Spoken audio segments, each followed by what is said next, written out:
Investir dans sa caméra c'est bien, mais investir dans ce qui est autour c'est encore mieux. Salut à tous et bienvenue dans cette nouvelle vidéo où on va faire un top 5 des meilleurs investissements matériels que j'ai fait sur l'année 2017.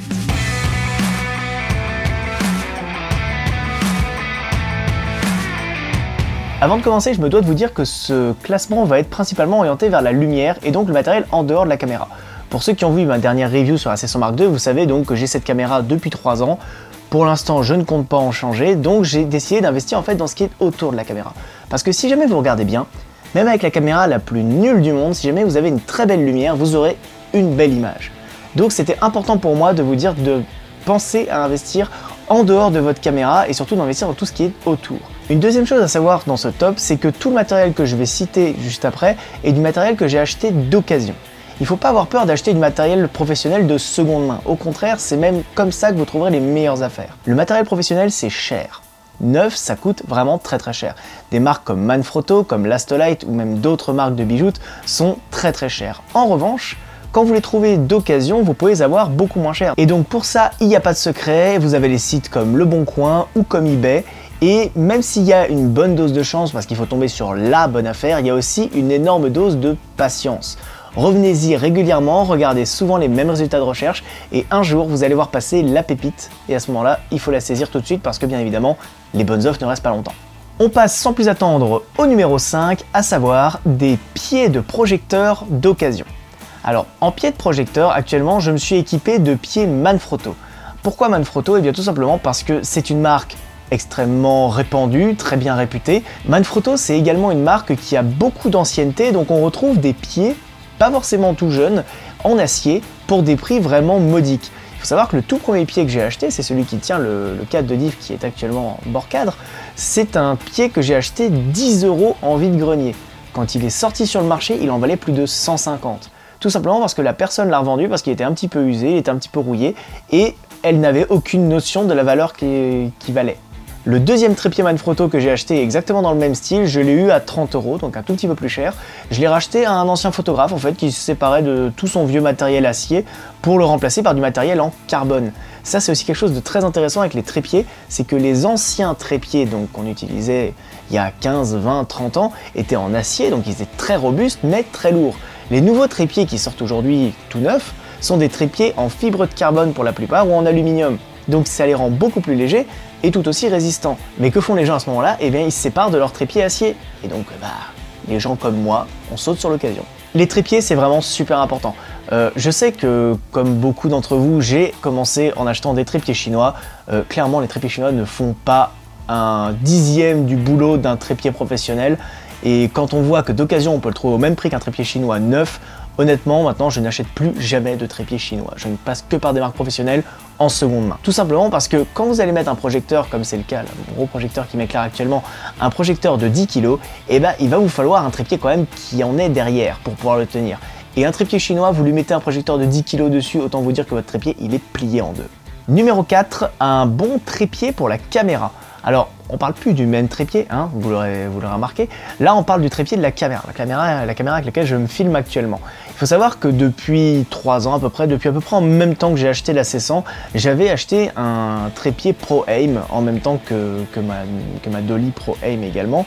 Et ça faisait le taf, on va dire, il était pas trop mal, j'avais rajouté une tête Manfrotto dessus et c'était pas mal. Mais je voyais quand même qu'il y avait des vis qui commençaient à se barrer, comme tout matos chinois, hein. Après 3 ans d'utilisation plus ou moins intensive, il commence clairement à montrer des signes de faiblesse avancés. Et surtout, on va pas se mentir, sur un tournage, il faisait pas professionnel comme trépied, il était beaucoup trop fin, il était pas assez costaud, et je sais que si jamais j'étais amené à mettre une autre caméra que la C100 dessus, je pense que le trépied n'aurait tout simplement pas tenu le coup. Donc j'ai commencé à chercher sur le bon coin des trépieds Manfrotto. Il faut savoir que les trépieds Manfrotto, vous pouvez soit les trouver avec une tête fluide dessus, mais vous pouvez aussi les trouver sans tête fluide. Moi en l'occurrence, le mien, ça a été une très belle affaire, parce que je l'ai trouvé avec la tête, que j'ai viré pour mettre ma tête actuelle puisqu'elle était meilleure, et je l'ai trouvé au tiers du prix auquel on le trouve d'occasion habituellement. Il faut savoir que ce trépied là, j'ai plus la référence exacte, mais c'est un trépied qui se trouve normalement à 300 € d'occasion à peu près. J'ai réussi à le décoter à 100 €, tout simplement pourquoi? Parce que la tête fluide qui était dessus, donc la tête 503, la plaque, le plateau rapide en fait, était manquant. Donc le mec me l'a vendu comme ça, en état, en disant bah il n'y a pas la plaque rapide. moi je m'en foutais, j'ai viré la plaque, enfin j'ai viré la tête et puis j'ai mis ma tête à la place. Sauf que la plaque, fait amusant, la plaque en question chez Manfrotto coûte une petite fortune, mais en Underwear, donc en marque chinoise sur Amazon, elle coûte 10 € neuve. Et c'est une plaque en acier, il n'y a pas de plastique, rien du tout, c'est du solide.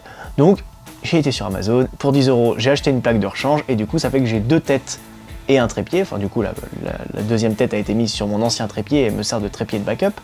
Mais voilà, j'ai gagné du coup un trépied avec tête pour 100 € au lieu de 300. Numéro 3, c'est 2 flashs de la marque Multiblitz. Alors, je fais une petite aparté par la photo parce que ceux qui me suivent un petit peu sur Facebook, Instagram, etc. savent que dans la vraie vie, je travaille plus essentiellement dans le monde de la photo que de la vidéo. Donc, quand je suis arrivé dans mon nouveau taf en juin dernier, j'ai dû commencer à m'intéresser à la photo au flash puisque les clients qu'on a au boulot travaillent exclusivement au flash, il n'y en a quasiment pas qui travaillent en lumière continue. Et pour ça, du coup, quoi de mieux pour apprendre à s'entraîner sur une technologie que de s'équiper de cette technologie.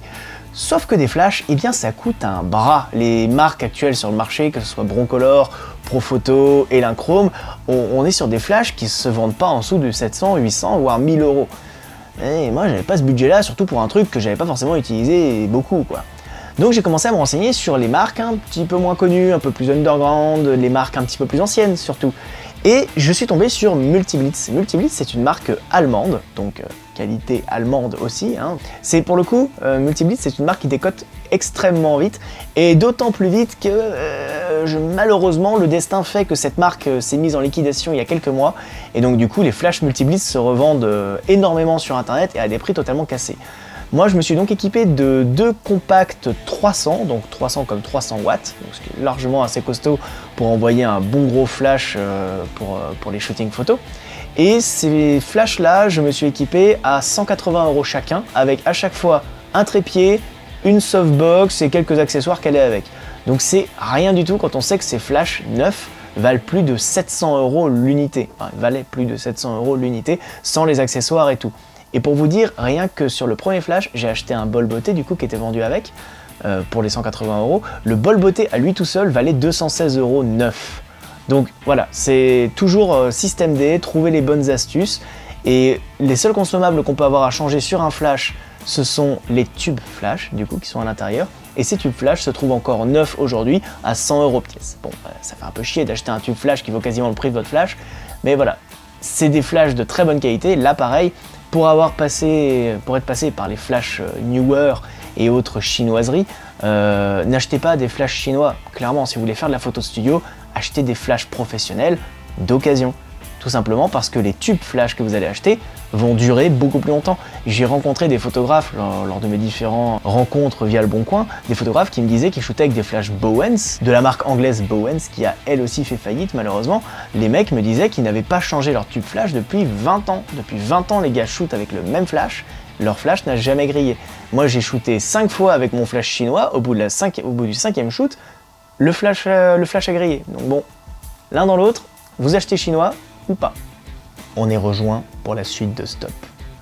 Numéro 2, ce sont mes cadres de diffusion et de réflexion Lastolite. Alors les cadres Lastolite, c'est un truc que j'utilise depuis pas très longtemps, mais je suis totalement tombé amoureux de ces modeleurs de lumière en quelque sorte. J'en ai un là qui est placé juste au-dessus de moi, je vous mettrai une petite photo. En fait, il est placé vraiment juste au-dessus, ça donne en fait une lumière extrêmement diffuse. J'envoie le projecteur directement sur le cadre en mode diffusion, du coup avec la toile de diffusion, et ça me permet d'avoir une lumière extrêmement douce sur mon sujet. C'est une matière très spécifique en fait qu'utilise Lastolite, je crois d'ailleurs que c'est les seuls à utiliser cette matière-là, qui du coup a un rendu dans les lumières qui est vraiment énorme. Même quand vous faites de la fiction, ça rend tout de suite un truc génial par rapport à avoir la lumière qui balance directement dessus ou le faire passer à travers un petit diffuseur chinois. Le cadre que j'utilise là du coup est donc un 1 mètre sur 1 mètre, c'est la petite version. Je l'ai acheté sur le Bon Coin, pareil, d'occasion. Ça appartenait à un chef opérateur qui avait ça depuis 10 ans maintenant. Et il me l'a vendu donc avec une toile de diffusion comme j'ai là, et également une toile de réflexion. Donc je m'en sers beaucoup moins de la toile de réflexion. C'est bien de se dire qu'on a 2 toiles et que donc du coup on est paré à toutes les éventualités comme ça. Le deuxième cadre Lastolite que j'ai, lui j'ai galéré à le trouver parce que c'est un truc qui vaut très cher.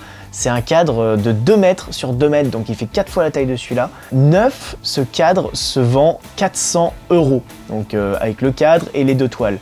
Je l'ai dégoté à 270, je crois, ouais voilà. Et quand j'ai été le récupérer en banlieue de Paris pour le récupérer chez son ancien propriétaire, j'ai demandé au gars si on pouvait monter le cadre pour voir un petit peu l'état de la toile. Le mec a été chercher des ciseaux pour sortir la toile de son blister parce qu'il ne les avait jamais ouvertes. Autant vous dire que j'ai même pas attendu qu'on installe la toile, j'ai fait non c'est bon, je le prends. On s'en est énormément servi, notamment sur le tournage de Joueurs du Grenier, parce que c'est quelque chose qu'on peut pas utiliser dans toutes les conditions non plus. La toile de 2 mètres sur 2 mètres, c'est quand même assez énorme, et ça nécessite 2 trépieds pour la soutenir. Mais il n'empêche que pour faire un éclairage d'ambiance qu'on peut déplacer assez facilement, ça nous a été vraiment utile sur le tournage de Joueurs du Grenier. Et on passe sans plus attendre au numéro 1. Donc le numéro 1, ce sont mes 2 projecteurs Fresnel à LED. C'est vraiment, je pense, l'investissement qui a le plus eu d'impact sur l'image dans mes vlogs, dans mes courts-métrages, dans mes tests, dans tout ça, c'est de pouvoir placer des lumières puissantes et directionnelles et ainsi de pouvoir vraiment donner une intention à ma lumière.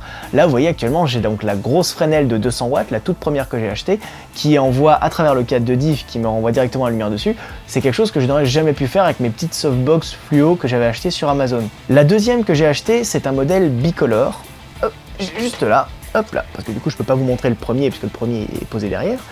Globalement, voilà, on est sur des projecteurs assez balèzes. Hop là, conception chinois, malheureusement. Ça, c'est le seul truc d'ailleurs de stop en fait que j'ai acheté neuf. Ouais, pas le premier. La première, la 200 watts, c'était un modèle d'expo de chez Digistore.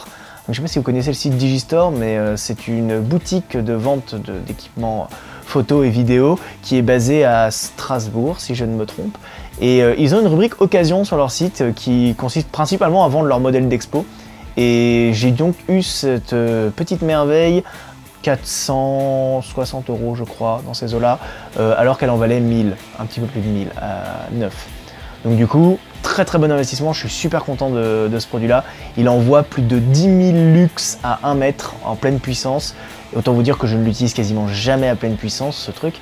Et comme c'est de la LED l'un comme l'autre, il ne consomme que 200 watts maximum quand on les met vraiment au max.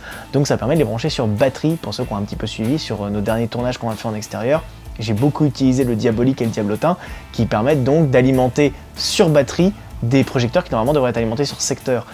Et là où vous tiendriez à peu près 2-3 heures avec des projecteurs tungstène, vous pouvez tenir jusqu'à 10 heures avec un projecteur LED de 200 watts à pleine puissance. Et donc ce deuxième modèle, c'est un modèle de chez Allumotech, donc lui j'ai acheté neuf pour le coup, sur eBay. Il était en promo à 396 €, il revient régulièrement en promo à ce prix-là d'ailleurs. Et donc c'est un projecteur Fresnel 200 watts bicolore. Il a un côté lumière du jour et un côté tungstène. Ça permet du coup de varier un petit peu. Si jamais vous mettez par exemple le côté tungstène avec dessus une gélade sodium comme celle que j'ai là à gauche sur mon petit projecteur, ça vous permet de donner exactement la même température de couleur qu'une flamme de feu de camp par exemple. Donc ce qui permet d'éclairer des scènes où il y a un feu de camp dans le champ et en même temps votre projecteur derrière qui peut faire une backlight par exemple ou rajouter une petite lumière d'ambiance. En bref, pour résumer à travers ce top, il y a deux choses qu'il faut retenir, c'est ce que je vous ai dit en intro. La première, c'est ne privilégiez pas votre caméra, privilégiez vos éclairages. Clairement, la grosse différence sur vos vidéos, elles se verront sur la manière dont vous éclairez vos scènes. Et même avec du matériel de vidéo tout pourri, si vous avez quelques projecteurs et un petit peu de jugeote et que vous réfléchissez à faire un bel éclairage, tout de suite ça va se voir à l'image. Et la deuxième chose que je voulais vous dire, c'est que vous n'êtes absolument pas obligé d'acheter votre matériel professionnel neuf. Alors, je sais que certains, et certains de mes amis d'ailleurs, qui se reconnaîtront en voyant cette vidéo, ne jurent que par le neuf, et pour eux, ils n'achèteront jamais rien d'occasion. Effectivement, acheter un produit à 1000 € neuf, si on peut se permettre de mettre un peu d'argent de côté et acheter le produit à 1000 € neuf, ok. Moi, tout ce que je vois, c'est que en cherchant un petit peu sur le bon coin tous les jours, je peux l'avoir à 300 € le produit. Et comme c'est du produit professionnel, il durera aussi longtemps. Acheter d'occasion, il faut vraiment pas avoir peur d'acheter du matériel de seconde main, surtout du matériel professionnel. Et dans tous les cas, autant que possible, évitez d'acheter du matériel chinois, parce que votre matériel chinois, vous allez le payer moins cher, mais il va vous lâcher au bout d'un an ou deux.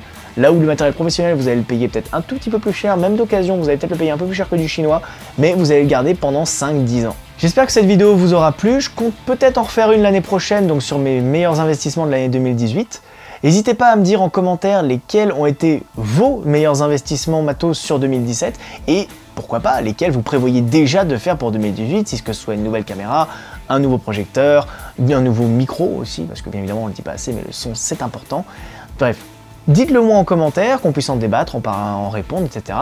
Ça peut être intéressant, puis je pourrais aussi vous donner des conseils si vous savez pas exactement quel produit chercher, ni où le chercher exactement. Je vous dis donc à très vite pour une prochaine vidéo, et en attendant, n'oubliez pas de filmer, apprendre, progresser.